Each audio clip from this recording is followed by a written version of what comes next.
Hi, everyone, and welcome to the Dance Teacher Pep Talk. I am your host, Amanda, and I am so glad you are here. This is a space for dance teachers and anyone interested in teaching dance who is looking for motivation and fresh ideas.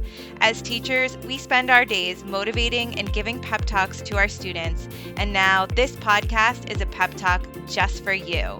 We hope that it helps to ignite new ideas and even work through some deep dance-related thoughts before you head into the studio. Thank you for your support, and now let's get into today's episode.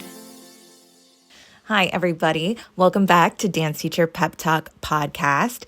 Today's episode is definitely for a specific listener, but I always tend to just speak on topics that I feel called to. And so that is what I'm doing with today's episode. And this is one that I've been wanting to make for a couple weeks now, but today just feels right. So today I'm going to be sharing about my feelings around returning to work post-maternity leave. And I felt it was important to make this episode because very often I will see a post thrown up on the New Dance Teacher Network or other groups like that on Facebook asking for advice. And, I see questions like, what should I expect for maternity leave? Returning to work? How many weeks were you out? What were your most used items for baby when returning? And I always love reading these comments, and it always puts me right back to that place I was during my first maternity leave experience. And I've done this twice now, once in the fall of 2020, and now again in the winter of 2024. Kind of going into 2025. And both times were very different. The first time I had my daughter, the second time I had twin boys. And so I want to fill today's episode with advice and thoughts and questions because I want to preface all of this by one statement. And that statement is, don't take everyone's advice to heart. Take advice if that is what you are wanting, but know that no one else is going to have your experience and you are not going to have anyone else's experience. So like I said, today's episode is definitely for a specific listener. And if you feel called to, listen along, or if these are questions that are on your heart or things that you're searching for right now, I hope that this episode helps you because that's always my goal, is that I want these episodes to help and inspire and find you at the right time when you're needing. And so, like I said, just with anybody's advice, same thing with today's episode. No one is going to have your experience, and you are not going to have anybody else's experience. And so, I found when I was reading others' advice and stories, sometimes I felt pressure to have similar experiences. And that's why I want to caution everyone. Like, some things I've read, these are examples here. I had the smoothest birth, no epidural. It was a breeze. It was a beautiful moment. I was back in the studio 2 weeks after giving birth. I took 10 weeks to recover after my C-section. I had a C-section and returned after 4 weeks. I experienced postpartum depression and found it difficult returning to the studio. So a lot of different stories there, a lot of different things. And, immediately my thoughts spiral to, what if this happens to me? Or what if it doesn't happen to me? And that is why I say, yes, you can ask for people's experiences, but know that it will not be yours. And yours is going to be its own beautiful journey or its own difficult journey, however you look at it, and know that it is all valid. The feelings, the experiences, and more. And one thing that I do feel like I want to say is I really had no idea how difficult it was going to be. It's always painted as like the best day of your life, the most beautiful moment. And yes, in ways it was the most, beautiful thing and beautiful things to enter into my life as, becoming a mother. But there was so much around it that was very hard and very difficult and still is. And so, there are people out there that are real on that. And in the same respect, it doesn't have to be difficult either. Like, there are beautiful moments and there are easeful moments. And so it's just everything. So I just want to say, like, be prepared for everything because it is. So for both of my birth experiences, I had C-sections. One was unplanned after stalled labor, and the other was planned with my twins. So going into the second C-section, I felt I'd be more prepared for the recovery given I had already done it. And this is where I realized every experience is different because I had already had a C-section. And I was like, oh, I've got this. I know what it's going to be like. But it was a lot harder than I expected the second time around. And for some people I hear, oh, it was way easier the second time around. So again, different stories. Postpartum the first time, I was free of complications. But the second time around, I did have more complications, including postpartum preeclampsia, which brought me back to the hospital after I was discharged. And, it is so interesting, that postpartum side effects or concerns are something you need to be aware of and look for even up like 12 weeks post-birth and even beyond that sometimes, especially when we're talking about like postpartum anxiety, postpartum depression. I've heard of it popping up for people starting at like 4 months postpartum. So it's definitely something like, even though you have given birth, like it's not done. Like you need to be so aware of your body. Like your body has done such an incredible thing. And now moving forward, we just have to make sure we're still listening to it and still caring for it. In general, as a dance teacher, I found C-section recovery to be interesting because in some respect, you are strong. A lot of the time, our understanding of the body and our own body is a leg up from, say, someone who doesn't have a line of work that utilizes their body. But it's a major abdominal surgery. Like I could not expect myself to hinge or sit up or anything remotely difficult for my core for a while postpartum. And this time around, I still can't. And like I said, everyone is different, but this is just something that I found surprising because I felt like, boom, I'd be able to do it relatively quickly, given how active I was pre-pregnancy, given my knowledge of the body, given my knowledge of like, kind of like rehabilitative types of movements and exercise and stuff like that. But like, it was not the case. For both of my births, I went back to work at 8 weeks. And I felt differently about this both times because the first time I felt I went back too soon. And I was also working a heavier, fuller schedule during COVID times, which was also weird. I was nursing. That felt weird. Being back at work with that. Like I did not like pumping at the studio. I got a hands-free pump I'd use, but it just felt like so much to juggle in between the very little break time that I had. Pumping during class, yes, I was hands-free, but it wasn't like I was wanting to do big movement with the pump going and all. And physically, I felt good at 8 weeks, but in so many ways, I was not ready. Now, sometimes I do want to speak on this part of it because sometimes we don't have a choice to be ready. And I find this sad. It is sad that a lot of us don't feel we have a choice because so many of us do not get a paid maternity or, parental leave. So for those that don't have that, you getting back to work might be you getting back to making your paychecks. And I'm going to give some tips at the end about going back before you feel you are ready, as I had experienced that. But this is just an example of why you may want to return early. For me this time around, returning earlier, because I don't think 8 weeks for some is early, but for others it might be. But 8 weeks, felt right for me. But I've heard people having to go back even before 8 weeks. So anyways, for me, returning earlier this time was a mental need, a creative need, an intellectual need. And this time I felt ready. I felt ready and wanting to go back. I wanted to be back in the studio. My mind was ready. I was ready to take on work that was beyond feed, diaper change, sleep, and depending if you bring your baby to work, going into the studio might also be a hands-free break or a hands-free time for you to do something that you love. Dance is your passion and teaching is your passion. So that could be that space and outlet for you. I also knew because my schedule was so difficult with my first postpartum experience that I lessened my schedule moving forward. And I know that's not always open or available to everybody, but instead of working 4 nights a week, I now work 2. And, that might not always be true in my life. But for this time in my life, I found it works best for my family, myself, and all of that. So it's given me a beautiful balance between my home and my professional life. And like I said, I know that not everybody may be able to make that change. But if it is something you can do, it might help you to have that balance as well.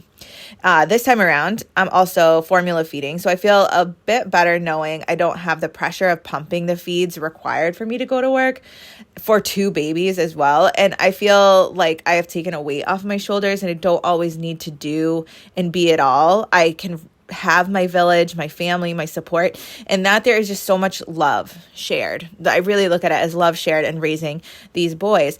And I do want to mention too, like, I mentioned pumping at the studio was difficult. Like for some, it might not be difficult at all. Like this is just my experience with it. Some people find it like very easeful and, depending on supply or whatnot, like you might not have the stress and pressure around pumping. So, again, all different experiences, but just things to be prepared of and things to think about, because going into it, like I was like, oh yeah, I'm going to do this. I'll pump it. This will be easy. Everything will be fine. I'll get all the bottles, this and that. And it's like, that is not always the case. Like there's a lot more behind it. And I think the second time around, taking pressure off where I could of myself was hugely important for my recovery. And I still feel like I'm a very present, giving, loving, and caring mom. And so I want you to know that, there's that too.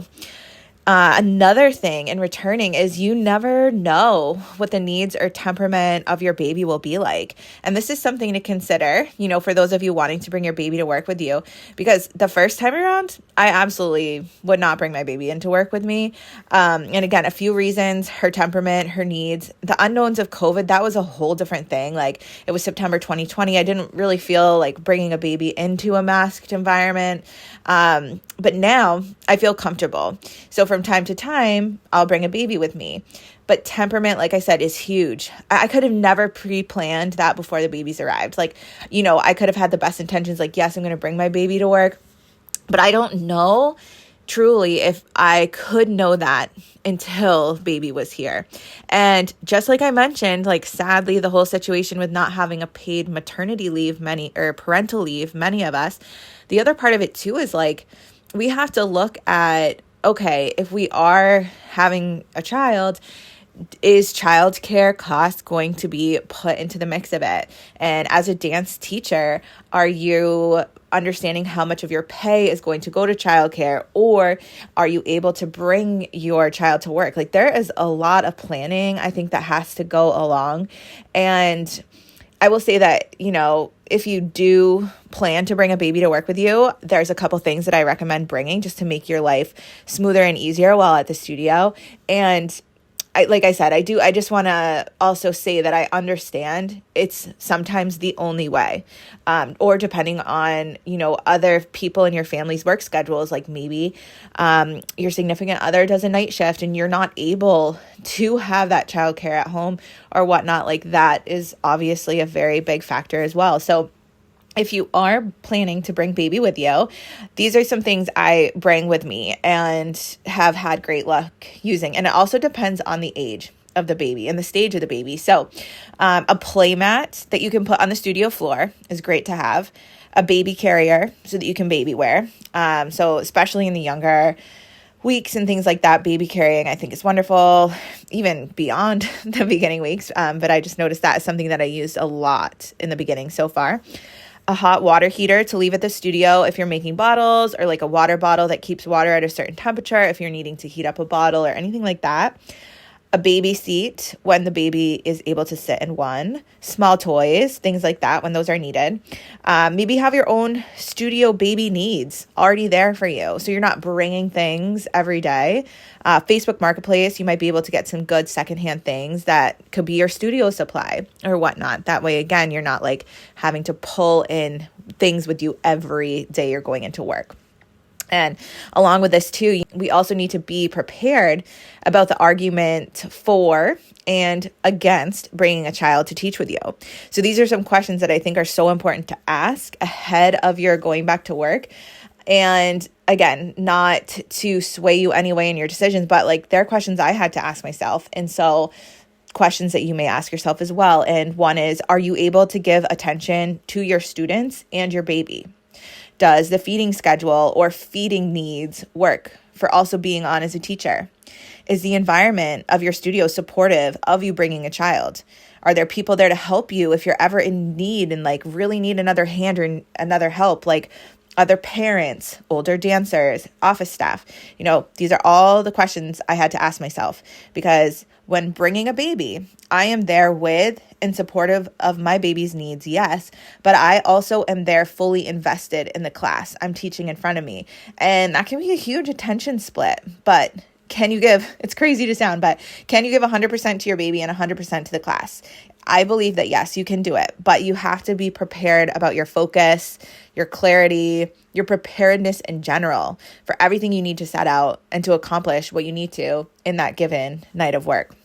So as I said too, childcare is something to think about. I am so lucky, so very lucky to have family who can help me.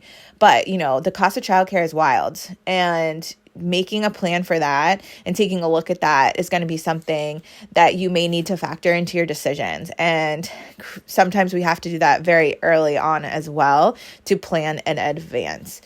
It is a lot, it really, really is, but it can be smooth. You can have the best of both worlds. I really do feel like you can. So don't let anybody tell you otherwise. So the other part of this, no one knows your baby better than you, and no one knows you better than you. So you can truly do what your heart is leading you to. I really want to make sure that if there's anything we take away, that other than having your own experience, that you know you better than you, and you know your baby better than anyone. So you can do anything your heart is guiding you to. Now, if you are needing to head back sooner than you feel ready to, these are some tips that helped me, because that was my case, especially in the first postpartum experience. And then in the second one, I implemented these, so it made my return even smoother. So number 1, have a support system, whether it's someone to vent to ask for help, to be open with, because that can make a huge difference. Knowing someone is on your side, someone understands. Number 2, snacks and water. Take care of you, okay? Grocery pickup is amazing. Shipping services, like food shipping services or whatnot, amazing. Be stocked up. Have things easy on hand, because this is a time to be easy for yourself.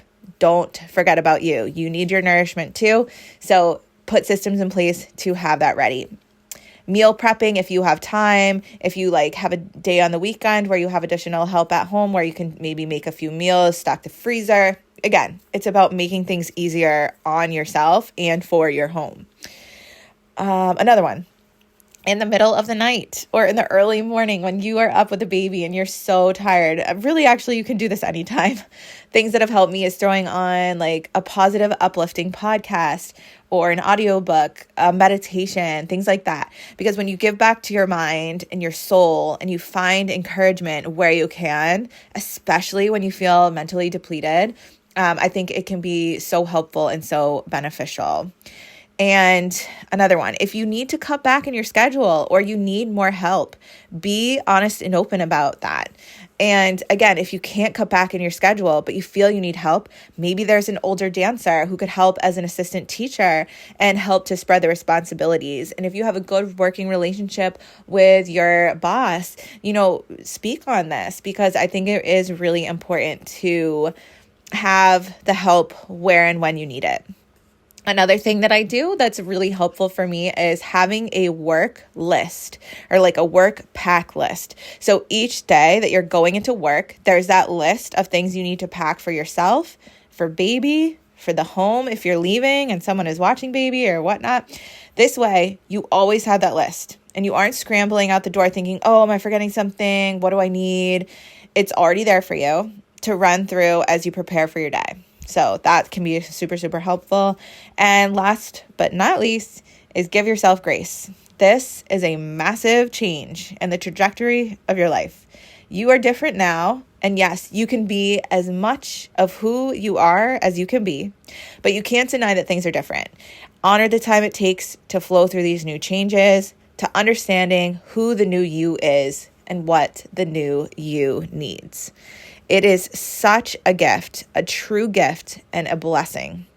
But that doesn't mean that things will always be bright and joyful. Things can be hard, things can be tough, but finding beauty in each day can help us. Being present when and where you can help. Writing out gratitude lists can help. There is so much that can help, and there are so many resources out there for you as well. Lean on friends and colleagues who are parents as well. And though no one can know your exact experience, there is beauty in understanding. There is beauty in that known feeling of the postpartum time. And even if you didn't give birth physically and you're bringing a baby into your home, there is still that mental, emotional, and soulful need of connection during the postpartum time, the logistics of figuring it all out. And so I can truly say this time around, I feel really good. And despite the complications I had, I am in a much more level space and I feel inspired. I felt ready and I feel so connected to who I am in the home, in the studio, and as me. And because of that, I wanted to share these tips on the podcast because, again, sometimes those threads on the social media forums can be a little scary because you'll start comparing your journey to others. You'll start fearing things in your journey based on stories that you've heard. You'll get excited about things that other people are saying. But just always going into things knowing there's ways and things that can help you, but also your experience is the one and only that will be an understanding of what you're going through. Is you, your baby, you, and your experience.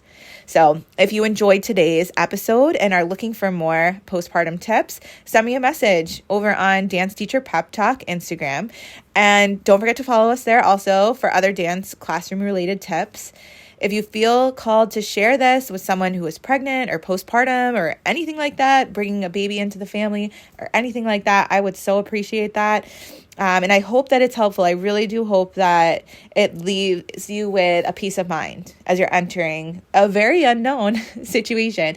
And like I said, know that you can do and achieve anything your heart is leading you with in this scenario. Because truly, I shouldn't have said, I didn't say the other side of this, but like, what if your heart is saying that you don't want to be dance teaching right now? You want to take a leave of absence to spend time with your family and your new baby. There is nothing at all wrong with that scenario. It's a beautiful journey as well. And so if that is where you're thinking and you feel like you need that, almost like that validation that like, it's okay to take a leave. It's okay to take some time, maybe while, your children are young or whoever knows how long that could be. And knowing that if it is what is in your heart and that is what you are feeling most led to, then that is your answer. And I hope, again, like I said, I hope that these tips will help you if you do choose to return to the studio and if you are trying to plan or map out what that might look like for you. So again, don't forget to follow us on the platform that you listen to podcasts to and rate or review our podcast so that our message gets found by more and more dance teachers. I want to thank you all for tuning into today's episode, as I know that it was definitely a different topic for many of us, and I'm so appreciative of your support and your listens. Talk next week.